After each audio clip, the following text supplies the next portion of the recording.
the uncertainty is having an impact. We've put a halt on any new market expansions and hiring more journalists in those markets, which we have never behaved that way. We've been doing this for 10 years now. We have 150 staff, 90 journalists that started at zero 10 years ago. Right.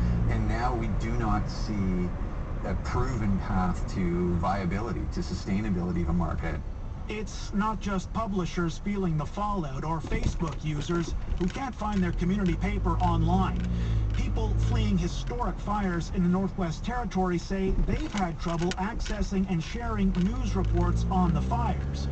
The federal government calls that irresponsible, though Meta says people can still access official government agencies on Facebook and Instagram for those important updates. Still, it's another unforeseen outcome of this spat between Ottawa and Meta, and how it all ends, well, at this point it's hard to say. I could be wrong, but I don't think there's any chance that Facebook will back down. They have been 100% consistent and transparent and straightforward from day one. Sue Gardner is a digital policy expert. She used to run the CBC website and later the foundation that runs Wikipedia. She's been watching the debate over C-18 for a while, and she calls the legislation an epic miscalculation by Ottawa. The federal government, she says, thought Meta would back down, like it did in Australia, when that country brought in a law requiring tech firms pay news outlets. But so far, that hasn't happened. I think the key difference between now and then is that what happened in Australia took the platforms by surprise, right?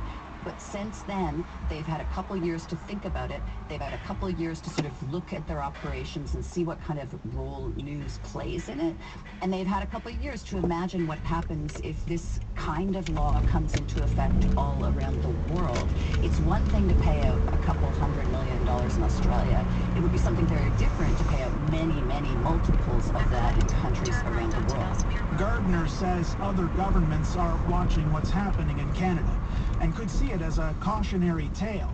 The Heritage Minister acknowledged that in a statement this week. Pascal Saint-Onge says Meta is trying to send a message, not only to Canada, but to other countries like New Zealand, the United Kingdom, and the United States. Saint-Onge vowed the government would keep standing its ground, but back in PEI, Paul McNeil at Island Press is still worried. You know, democracy trickles uphill, and when local media are closed or shuttered or stripped of assets, the oversight of communities across this country is diminished. And that hurts us all, because there's enough reporters on Parliament Hill. There are not enough reporters in rural PEI.